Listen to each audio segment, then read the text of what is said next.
guys, welcome back to our channel. Today is another Bible study. In today's Bible study, we're going to be talking about when God rescues Lot. So a little bit of backstory to this. Sodom and Gomorrah is known for its wicked ways, and God is obviously displeased with them, and he is planning to destroy the city. So God sent two angels to Lot to inform him that the city was going to be destroyed. Where we're going to start is in Genesis chapter 19, and we're going to go from verse 15 to verse 29. So I'm going to read because Raya's trying to keep baby happy. And if she doesn't keep baby happy, then we can't read at all. So starting in verse 15, as morning dawned, the angels urged Lot, saying, "Up, take your wife and your two daughters who are here, lest you be swept away in the punishment of the city." But he lingered. So the men seized him and his wife and his two daughters by the hand. The Lord being merciful to him, they brought him out and set him outside the city. As they brought him out, one said, "Escape for your life.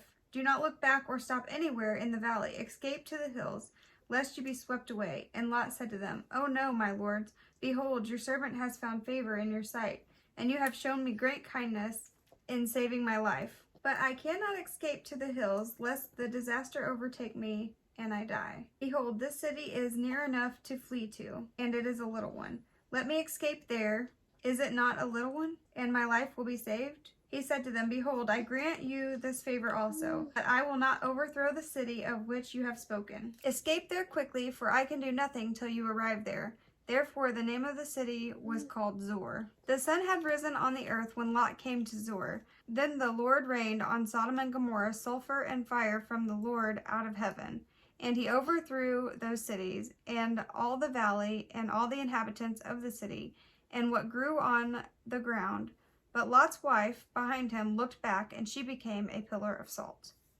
And Abraham went early in the morning to the place where he had stood before the Lord. And he looked down toward Sodom and Gomorrah, and toward all the land of the valley. And he looked, and behold, the smoke of the land went up like the smoke of a furnace. So it was that, when God destroyed the city of the valley, God remembered Abraham, and sent Lot out of the midst of the overthrow, when he overthrew the cities in which Lot had lived. So back to the beginning. In the beginning, God created the heavens and the earth. Not that far back. So the angels told Lot to take his wife and his daughters out of the city, but he lingered because he did not understand the severity of the situation. In the next few verses, Lot is just kind of going back and forth, I'm assuming with the angel, because that's who he was talking to. He's told to escape the hills, or he will also be destroyed with the city. But Lot says, "I can't make it that far. Can I just run to this valley? Would I not be safe there, this small valley?" And he is granted approval for this, so he is allowed to do that. You would think that like a warning that your city was going to be destroyed, you would take more seriously though, and be like, "I don't want to be here when that happens." But like you said a while ago, he didn't realize like how severe it was. Otherwise, he would have jumped up and ran. And think about people whose houses catch on fire. And a lot of them are like, "Oh, let me just grab one thing," or "Let me grab this before I run out." The angel tells him to escape quickly because he cannot move forward until Lot arrives. He can't start the destruction on the city until he knows Lot's safe. So then they decided to name the city Zoar. So we thought we would find out in the commentary why they named this city Zoar, but it doesn't say. So we're going to Google it.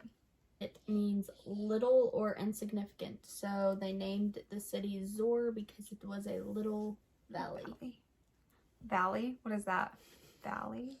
Then 23 and 24 say, the sun has risen on the earth when Lot came to Zoar. Then the Lord rained on Sodom and Gomorrah sulfur and fire from the Lord out of heaven. God was very angry. I think it goes to show like the degree of the punishment, because it wasn't just like a slap on the hand. It was like, no, you're getting taken out.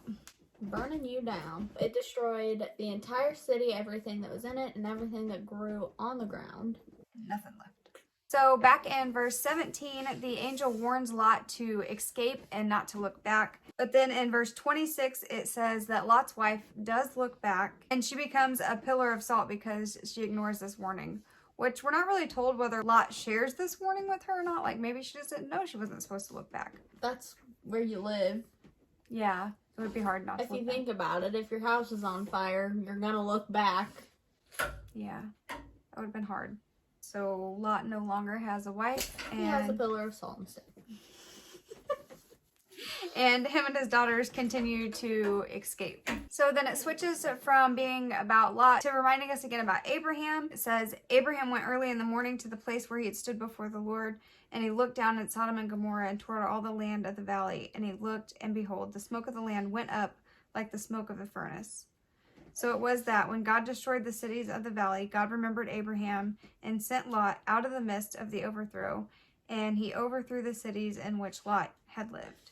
He wanted anybody who was just an inkling of good to be able to be saved, and to see the whole city destroyed must have been devastating. Even if he knows that Lot got saved, it would still be devastating to know that everybody else was destroyed. Yeah.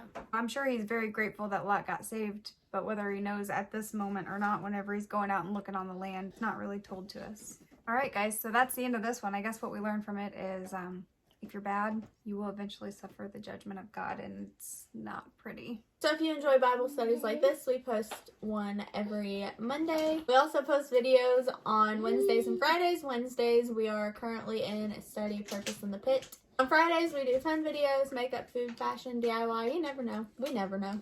If you do like hanging out with us, you can always like and subscribe. Other than that, we hope you have a good day, have a good week, and we will see you guys in the next one. Bye! Bye.